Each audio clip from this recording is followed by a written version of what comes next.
जो लोग इंडस्ट्री में काम करते हैं वो जानते हैं कि पायलट्स को सिम्युलेटर पर हर इवेंचुअलिटी को डील करने की ट्रेनिंग दी जाती है। कुछ प्लेन्स होते हैं जो बड़े वाले प्लेन्स होते हैं, उनके अंदर डंपिंग फैसिलिटी अवेलेबल होती है फ्यूल की। मेरा ये भी हमेशा से एडवाइस रही है मीडिया को कि don't hype it, because have confidence in the airlines कि उन्होंने पायलट को ट्रेन किया हुआ है for every eventuality. It's a subject of investigation both by DGCA and by the Air India Express Safety Department कि ये हुआ तो क्यों हुआ, अगर ये ह्यूमन एरर है तो कौन जिम्मेदार है। देखिए, एयर इंडिया एक्सप्रेस की जो फ्लाइट थी त्रिची से टेक ऑफ की, लैंडिंग गियर में हाइड्रोलिक प्रॉब्लम आई, उसके कारण उनको मतलब पायलट के सामने प्रॉब्लम आ जाती है। लेकिन खुशी की बात यह है कि प्लेन सेफली लैंड किया। नंबर वन, ये सेफ्टी एलिमेंट होता है लोगों को पैसेंजर्स के बारे में। लेकिन जो लोग इंडस्ट्री में काम करते हैं वो जानते हैं कि पायलट्स को सिम्युलेटर पर हर इवेंचुअलिटी को डील करने की ट्रेनिंग दी जाती है। तो जब टेलीविजन चैनल फ्लैश कर रहे थे कि प्रॉब्लम स्नैग आ गया है, हाइड्रोलिक स्नैग, कि प्लेन होवर कर रहा है, तो होता क्या है कि कुछ प्लेन्स होते हैं जो बड़े वाले प्लेन्स होते हैं, उनके अंदर डंपिंग फैसिलिटी अवेलेबल होती है फ्यूल की। और ये एक स्टैंडिंग ऑपरेटिंग प्रोसीजर होता है एविएशन इंडस्ट्री के अंदर में कि जब प्लेन लैंड करता है तो उसका वेट लाइट होना चाहिए।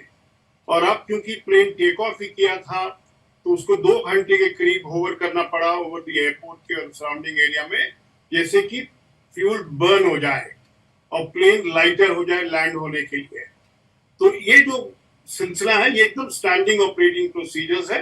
और जैसे आपने देखा कि how the airport reacted to it, कि ये भी स्टैंडिंग ऑपरेटिंग प्रोसीजर्स होता है कि जब पायलट इन कमांड एक इंडिकेशन देता है कि उसको कुछ प्रॉब्लम हो रही है तो ग्राउंड सर्विसेज की जो होती है, चाहे वो एम्बुलेंसेज हो चाहे वो फायर ब्रिगेड हो, ये सब अलर्ट पे हो जाते हैं। So the drill that is prescribed was fully followed and it's a very welcome feature. sign of relief can be, मतलब हम लोग देख सकते हैं कि एकदम प्लेन सेफली लैंड कर गया and all plane passengers were safe. तो ये एक मेरा मानना है कि जब इंडस्ट्री के जो लोग हैं और वो ये जानते हैं कि पायलट को किस प्रकार की ट्रेनिंग दी गई है तो हम लोगों को चिंता नहीं होती है। लेकिन स्वाभाविक है कि जो लोग इससे परिचित नहीं है उनको अवश्य फिक्र होती है कि प्लेन में अनसेफ हो जाएगा, लैंडिंग हो जाएगा। तो मेरा ये भी हमेशा से एडवाइस रही है मीडिया को कि don't hype it, because have confidence in the airlines कि उन्होंने पायलट को ट्रेन किया हुआ है फॉर एवरी इवेंचुअलिटी।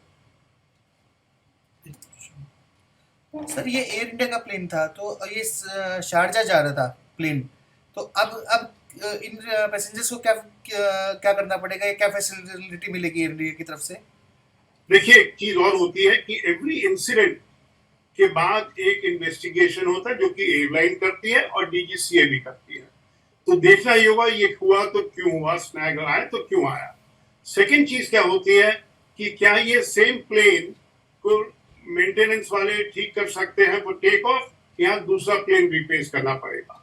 ये दूसरी बात है कि एयर इंडिया डिसाइड करेगी, एयर इंडिया एक्सप्रेस डिसाइड करेगी कि उनके पास कोई दूसरा प्लेन वहां पर अवेलेबल है, कितनी देरी होगी, पायलट का ड्यूटी टाइम लिमिटेशन तो नहीं आ रहा है बीच में, तो उन कैसे पैसेंजर्स को भेजा जाए। And I am sure Air India Express will take care of the passengers on ground कि उनकी इनकन्वीनियंस को कम से कम किया जा सके।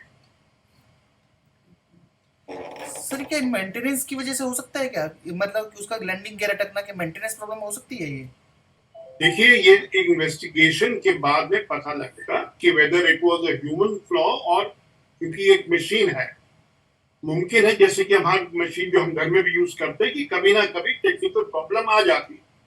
But it's a subject of investigation both by DGCA and by the Air India Express safety department कि ये हुआ तो क्यों हुआ, और इसका जो कोई अगर ये ह्यूमन एरर है तो कौन जिम्मेदार है। ये सब लेड आउट होता है डीजीसीए मैनुअल में, एयरलाइन के मैनुअल में, how to hold somebody accountable for it place, क्योंकि सेफ्टी एक ऐसी चीज है जिससे बिल्कुल भी खिलवाड़ नहीं किया जाता।